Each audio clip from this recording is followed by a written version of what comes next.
What's up, guys? It's Xavier, and today I'm going to be showing you guys my collection of puzzles. Now let's get started with the first one. So the first cube that I have here is called the O2 cube, or should I say the fidget spinner, because it spins like a fidget spinner. You know, you just have to hold on to the two sides on opposite sides and then spin it like a fidget spinner. And also it turns the centers like this, and it's pretty easy to solve. Like if you manage to scramble it for too long, you might be able to solve it on accident, and yeah. Yeah, it's very easy, very simple, and super fun to play with. Sometimes people use this as like a fidget spinner instead of just using another instead of just using like those regular fidget spinners that are like flat. But this one has more to it. You can literally just move the centers and then solve it back. Super easy to solve. So yeah, that's the O2 cube. On to the next one. The next cube in my collection is called the 2x2. As you can see, it only has like four tiles on each side, and it's kind of easy to solve unless you practice. Okay, I use a method called Ortega. So let's do an example solve right now. So for Ortega, you need to solve one side, and then you use an algorithm to solve the opposite side, and then use another algorithm to solve the rest.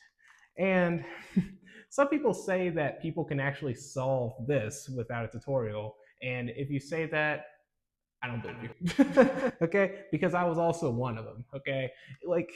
I thought I can literally solve this without a tutorial whatsoever. But in reality, I can't. I use the tutorial. Okay? That's how, yeah. This cube really humbles all of us. Okay? It humbles all of us cubers, or beginner cubers trying to start cubing. So yeah, that's the 2x2. On to the third one. So my third puzzle is going to have to be called the Rubik's clock.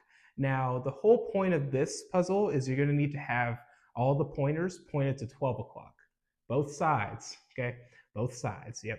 There's two sides of it. There's a white side, black centers, and there's a black side with white centers, and you have to have all the pointers pointed to 12, both sides, okay? And basically how this puzzle works is if you have a button up like this, then it'll turn that quadrant, as you can see. Like if I have this one up, it'll turn the four of them around, okay, on the top right. Yeah, the top right. It'll turn them on the top right, okay? And yeah, that's the point of this puzzle. On to the next one.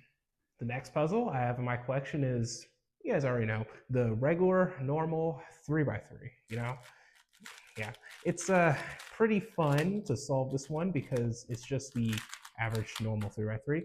Let's solve this real quick. I don't have my timer, so I'm not timing my times.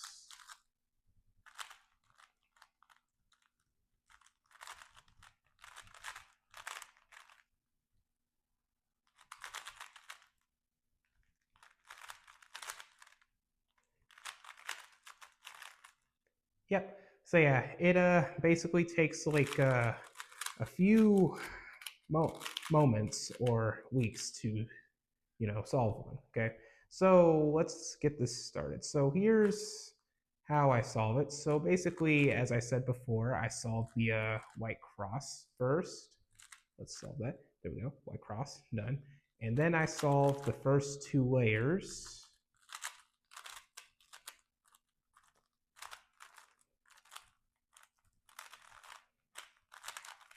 There we go.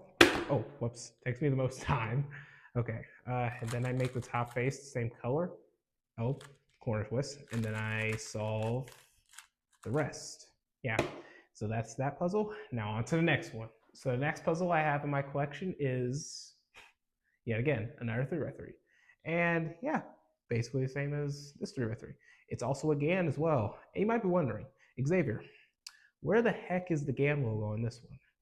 It's a long story, okay? Long story short, the GAN logo on this one was like, when I got it, it was like more tinted, like more bright than this one right here. This one you can see clearly, but this one is gone probably because the logo, I kept putting this cube in like the pouch that it came with, and the white side might have hit the fabric on the inside of the pouch and it wiped off the GAN logo.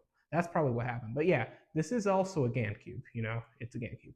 These two are actually the same. They're the same GAN cube, okay? They're the same kind. They're both the GAN 356M, okay? M, not maglev, M, just M, okay? So yeah, that's what these cubes are.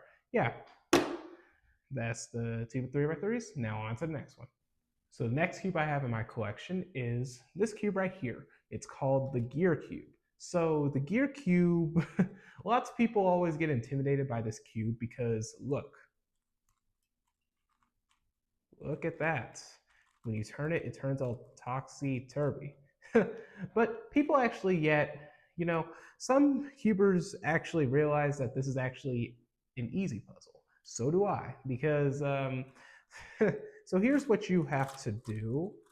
Okay, so you need to get all these edge pieces in their exact spot. So let me show you.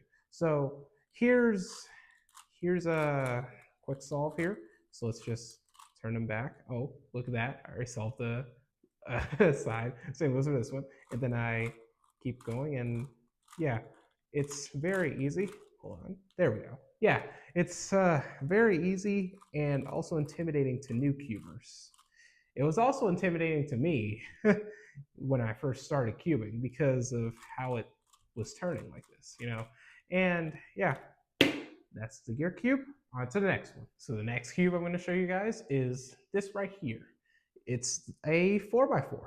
Yeah. So basically, yeah, the 4x4 is just a little bit harder than the 3x3. You know, it requires more steps. Yeah, and there's a lot more faces, more tiles on the cubes here.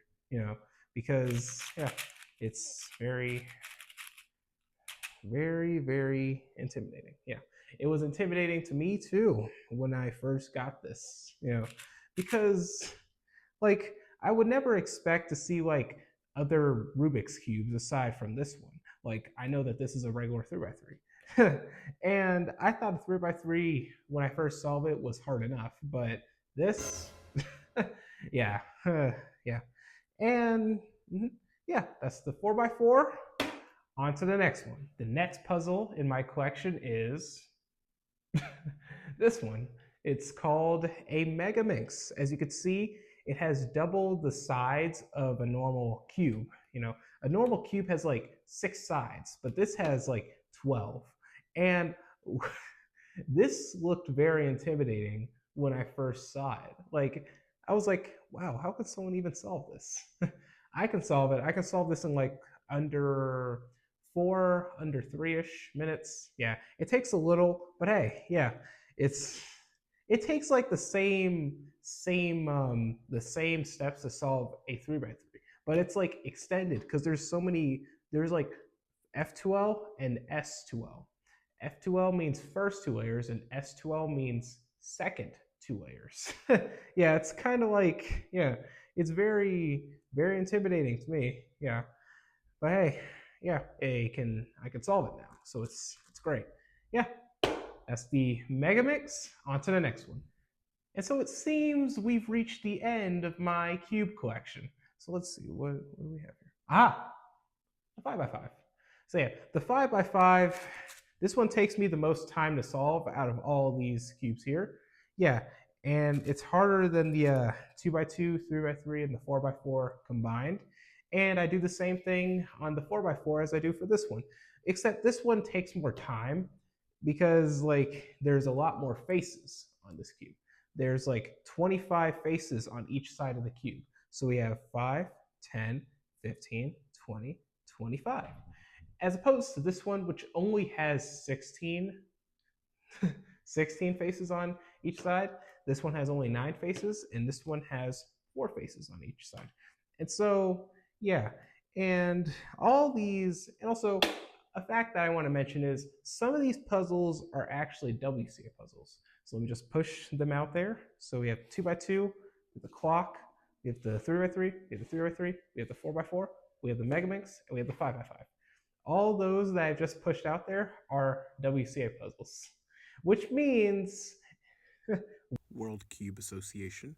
And which means that all these cubes that I pushed out, they're used in competitions. Yeah, this.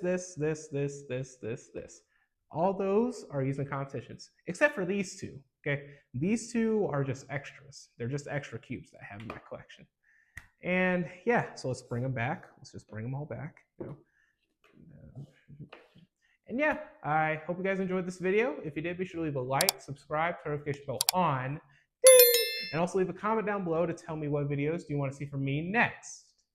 Okay, and yeah, again, hope you guys enjoyed, and I'll see you guys next video.